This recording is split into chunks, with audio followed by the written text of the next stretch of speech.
আজকাল মানুষ রাস্তায় বেরিয়েও কিন্তু সেফ নেই। ট্রেনে বাসে করে মানুষের যাতায়াত, সেখানে গিয়েও মানুষটা কিন্তু একদম নিরাপদ নয়।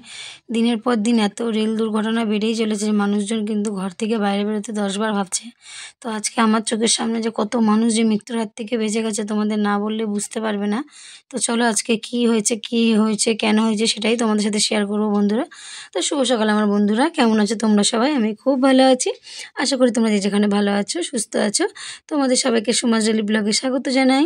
হুগলি জেলার ছোট্ট একটি শহর ব্যান্ডেল থেকে আমি শোলা চলে এসেছি আবারও। দেখো আজকে নতুন একটা দিনে নতুন একটি ভিডিও নিয়ে তোমাদের সাথে। তো আজকে হচ্ছে সোমবারের সকাল, তোমার এখন 4:30 থেকে 5টা বাজে। তো এখনও জল আসেনি, কলেজে জল আছে সেটা দিয়েই কাজ করছি। কাজ করতে করতে হঠাৎ জল চলে এসছে। তারপরে দেখো এদিকে কিন্তু রান্না বসিয়েই দেবো, কারণ রান্নাটা আগে মেন আমার।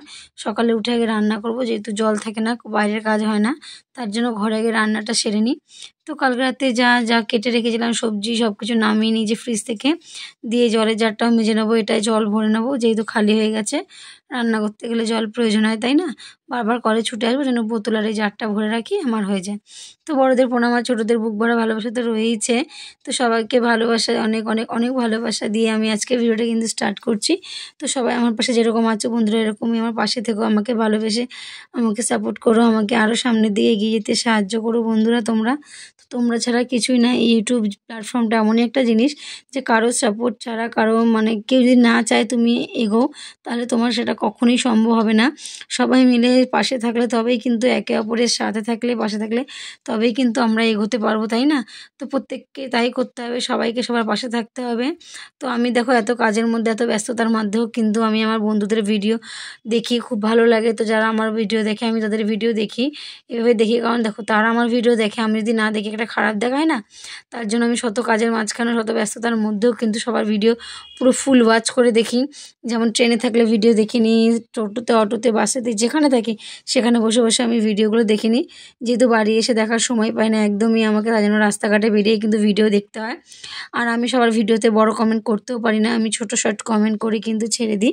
আর এদিকে দেখো আমি যে আমার রান্নার যে বোতলগুলো আছে, সেই বোতলের জলগুলো ফুরিয়ে গেছে, ওইটাই এবার ভরে রেখে দিচ্ছি। আর আমি ভয়েস দিচ্ছি, পাশে যদি কোনো আওয়াজ হয় বন্ধুরা কিছু মনে করো না, কারণ যেহেতু এখন শীতের রাত, শীতের রাতে যাই হোক না কেন একটা ছোট্ট আওয়াজ দিলেও কিন্তু সেটা কিন্তু কানে চলে আসে। তো তার জন্য সবাইকে বলছি মানিয়ে নিও একটু বন্ধুরা। আর এখানে তোমার দাদাভাই আমার সাথে কথা বলছে আর আমি কাজ করছি। তারপরে তো রোজকারের ডিউটি আমার থেকেই থাকে, তাই না? রোজকারের ডিউটি থেকে তো আর ছুটি পাওয়া যায় না।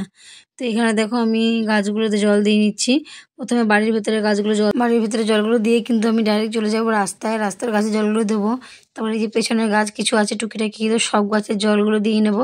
কারণ এইভাবে যদি আমি জল না দিই, কাজের ফাঁকে ফাঁকে কিন্তু আমাকে সব করতে হচ্ছে। একদিকে রান্না বসিয়েছি, একদিকে সব কাজকর্ম সারছি। তো এইভাবেই চলছে কিন্তু আমার সকালটা শুরু হয় অনেক ব্যস্ততার মধ্যে দিয়ে। তো এত ব্যস্ততার মধ্যেও সব কাজ কিন্তু আমি স্টেপ বাই স্টেপ পরিপাটি করে গুছিয়ে করি। এটাই আমার একটা অভ্যাস হয়ে গেছে। আর ঘুম তো রোজ 3টের সময় ভেঙে যায়, কোনো গল্পই নেই, যেহেতু একটা অভ্যাস হয়ে গেছে। আর আজকে কী হয়েছে দেখো, আজকে আমরা যাচ্ছি কৃষ্ণনগরে, ঠিক আছে? কৃষ্ণনগরে যাব, কৃষ্ণনগর ওখান থেকে আবার বাসে করে যাব হাটচাপড়া। তো কৃষ্ণনগরে আমরা নেমেছি। আর তোমার পাশ থেকে লালগোলার গাড়ি অ্যানাউন্স হয়েছে যে লালগোলার গাড়ি আসছে। একটু বলে নি বন্ধুরা, এই দেখো এই যে মন্দির, আমাদের যে শিব মন্দির মাঠ, ওই মাঠের মধ্যে যে ধুতরা ফুল গাছটা আছে, কত ধুতরা ফুল ফুটে রয়েছে, কেউ কিন্তু নেয় না। তার জন্য আমি আগে গিয়ে সকালবেলা 4টে ফুল নিয়ে আসলাম, আমার জন্য একটা, মায়ের জন্য একটা, কাকিমার জন্য একটা। তো ফুলগুলো দেখে এত লোভ লাগছিল যে অন্যান্য দিন তো সবাই আমাদের কাছে ফুলগুলো চুরি করে নিয়ে যায়, আজকে আমিও একটু চুরি করিনি, কারণ সবাই দেখেছে, সবাই জায়গায় ছিল। চুরি করা না বলে না, ওটাকে চুরি করা বলে, এটা সবাই দেখেছে, সবার সামনে দিয়ে আমি এনেছি, তাহলে এটাকে চুরি করা বলে না। কিন্তু তো তারও মজা একটা আলাদা, তাই না? তো লালগোলার দিকে আর অ্যানাউন্স হয়েছে যে লালগোলা 1-এ আসছে, 2-এ আমরা কৃষ্ণনগরে নেমেছি। তো এত লোক, কারণ কৃষ্ণনগর 2 নম্বর প্ল্যাটফর্ম থেকে বাস স্ট্যান্ড, যেখানেই অটো ধরো না কেন, তোমাকে লাইন টপকে যেতে হবে। তো লাইনের উপর থেকে সবাই যাচ্ছে, ওদিক থেকে গাড়ি হয়রান মারতে মারতে আসছে জোরে, সবাই তো চিৎকার চেঁচামেচি করছে, এই শিগগিরই সরো, গাড়ি আসছে গাড়ি আসছে। আর ওই সময় ভিডিওটা না আমি করবো কি, তখন আমারও ভয় হচ্ছে, আমিও চিৎকার করছি, আরে আপনারা সরুন সরুন। এভাবে চিৎকার করতে গিয়ে ভিডিওটা তোলা হয়নি। তারপরের ভিডিওটা তুলেছি। দেখো ট্রেনটা যাচ্ছে, তার পাশে কত লোক দাঁড়িয়ে আছে, এপাশে ওপাশে দুপাশ মিলিয়ে প্রচুর লোক ছিল। তো এই সব লোকগুলো যদি আজকে একটা কোনো বাই চান্স অ্যাক্সিডেন্ট হয়ে যেত, কারণ এখানে দোষ আমি বলবো মানুষেরই, কারণ এখানে প্ল্যাটফর্মে অ্যানাউন্স করছে, তারপরে তোমাদের প্ল্যাটফর্ম পার হওয়ার কোনো দরকার নেই, যেহেতু গাড়ির অ্যানাউন্সমেন্ট হয়ে গেছে, কতক্ষণ লাগবে, গাড়িটা চলে যাক তারপর তোমরা পার হও। এত ব্যস্ততার মধ্যে দিয়ে তো দিন কাটালে হবে না, তাই না? বাইরে বেরিয়ে চোখ কান সব কিন্তু খোলা রাখতে হবে, কারণ বিপদ কখনো কিন্তু মানুষকে বলে আসে না, যখন তখনই বিপদটা চলে আসে। তার জন্য খুব সাবধান থাকতে হবে, কেয়ারফুল থাকতে হবে। তো সেইভাবেই তো চলাফেরা করি আপাতত। আমিও রাস্তাঘাটে বেরোলে অত্যন্ত সাবধানের সাথে কাজকর্ম করি। ট্রেনে ওঠা নামা সব কিছুই কিন্তু আমি খুব সুন্দরভাবেই করি, কারণ বলে না বিপদ কিন্তু হতে 1 মিনিটও সময় লাগে না, তাই না? তাই বিপদের ভয় পেয়ে আমাকে কিন্তু সাবধানে চলাফেরা করতে হয়। আর এটা সাবধানে চলাফেরা আমি বলি না, প্রত্যেকটা মানুষেরই করা উচিত। তারপরে আজকে সাঁতরাগাছিতে একটা ট্রেন অ্যাক্সিডেন্ট হয়েছে, এটাও কিন্তু একটা এক্সপ্রেস ট্রেন। তো এত গাড়িতে মানে এত গাড়ি দুর্ঘটনা হচ্ছে, এত রেলের দুর্ঘটনা হচ্ছে, এদিকে দিনের পর দিন কিন্তু রেলের কাজ হয়েই চলেছে, অথচ এদিকে কিন্তু অ্যাক্সিডেন্টও বাড়ছে। তাহলে বলো মানুষ কোথায় সেফ? মানুষ কি কোথাও নিরাপত্তা আছে? মানুষ ট্রেনে বাসে করে যাতায়াত করে, সেখানেও যদি এরকম দিনের পর দিন একটা করে অ্যাক্সিডেন্ট হতে থাকে, এই নিয়ে বলো তো তুমি সাঁতরাগাছির দিকে কতগুলো গাড়ি অ্যাক্সিডেন্ট হলো, এদিকে করমণ্ডল এক্সপ্রেস অ্যাক্সিডেন্ট হলো, তো একের পর এক হতেই আছে হতেই আছে। যাবি কোথায় তোরা এখন এই জঙ্গল দিয়ে? কোথায় যাবি জঙ্গল দিয়ে? ওইখানে তো পুকুর, বেশি পাকা এগুলো সব বড় হয়ে গেছে, একটু একটুতেই সব বড় হয়ে যায়। এখানে তো পুকুর পাশে, রাস্তা কোথায়? এই ট্রেনে ওর ট্রেন চালার আগে যদি পারিস উঠতে গেলেও তো পারি, ছাইড়া দেবে ট্রেন। দেখো কি সুন্দর ফুল ফুটেছে, সকালবেলা দেখছিলাম ফোটেনি, এখন পুরো ফুটে গেছে।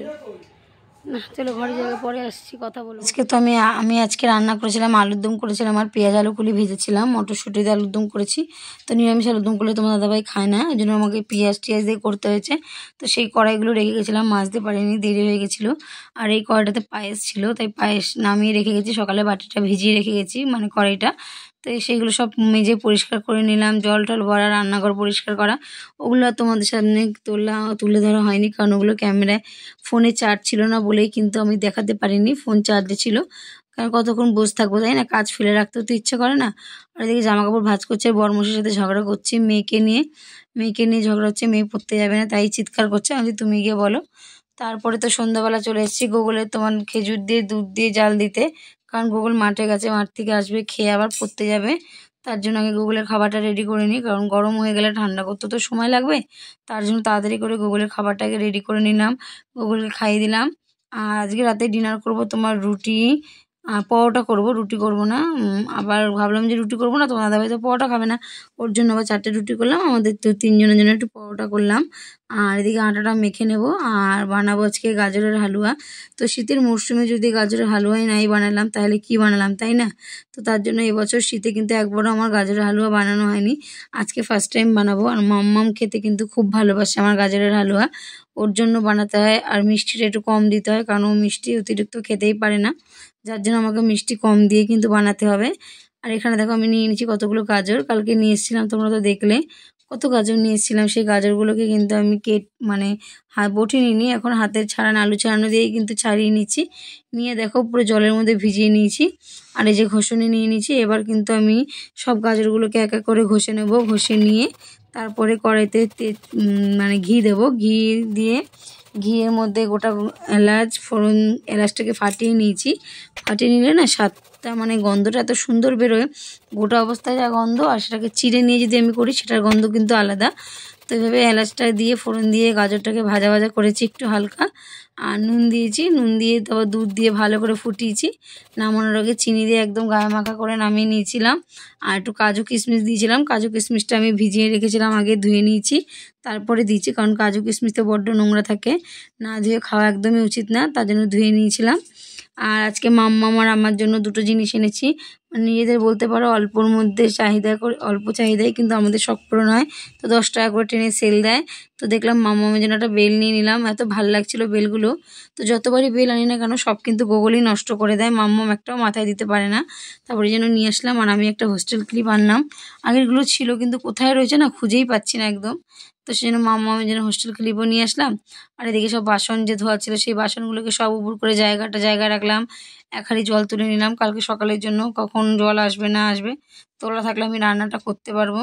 তো সব কিছু পরিষ্কার করে নিয়ে চলে আসবো গাজরের হালুয়াটা বানাতে। আর গাজরের হালুয়া যেহেতু বললাম, ঘিয়ের মধ্যে গোটা গরম মশলা ফোড়ন দিয়ে ভাজা করে একটু নুন দিয়েছি, সেদ্ধ করে দুধ দিয়ে সেদ্ধ করছিলাম তখন নুন দিয়েছি। নামানোর আগে কাজু কিশমিশের চিনিটা দিয়ে ভালো করে একদম গায়ে করে নামিয়ে নিয়েছি। আর এদিকে তোমার এই রুটি হচ্ছে। তো এইভাবেই বানিয়ে ফেলেছি। আর তোমরাও চাইলে সবাই এইভাবেই বানায়, কেউ আর এক্সট্রা কী পদ্ধতিতে বানাবে, তাই না? গাজরের হালুয়া বানানোর পদ্ধতিতে এই একটাই আছে। তো জানি না যে যেরকমভাবে বানাতে ভালোবাসে। তো আমি এইভাবে বানালাম, কে কেমন বানাও অবশ্যই বন্ধুরা আমাকে জানিও। আর কাদের গাজরের হালুয়া খাওয়া হয়ে গেছে শীতের মরশুমে আমাকে জানিও। আমিও মনে হচ্ছে এবছর লাস্ট, কারণ প্রত্যেক বছর আমি ফার্স্ট হই। আর এবছর আমি কিন্তু গাজরের হালুয়া বানাতে লাস্ট। তো প্রত্যেকবার গাজর ছোটো যে কমলা রঙের গাজরগুলো হয় না, এগুলো উঠতেই আমি কিন্তু এনে গাজরের হালুয়া বানিয়ে নিই। তো এবার একটু আমার লেট হয়ে গেছে, কি করবো বন্ধুরা, কিছু করার নেই। আর এখানে যে পরোটা করে নিচ্ছি, পরোটা করে গোগলকে দিয়ে দেবো। আর মাম্মামকে পরোটা দিতে গেছি, মাম্মাম খাবে না, বললো মা ভাত দাও, তো ভাত দিয়ে দিলাম। আর তোমার দাদা ভাই আর আমি পরোটা খেলাম, ও দুগাল ভাত খেলো, বেশি খাইনি। তো চলো বন্ধুরা, আজকের মতো ভিডিওটা এখানে শেষ করছি। আবার কালকে চলে আসবো নতুন একটা দিনে নতুন একটি ভিডিও নিয়ে। ততক্ষণের জন্য সুস্থ থেকো, ভালো থেকো এবং এইভাবে আমাকে সাপোর্ট করার পাশে থেকো। আর ভিডিওটা কেমন লাগলো অবশ্যই কিন্তু আমাকে কমেন্টে জানাবে।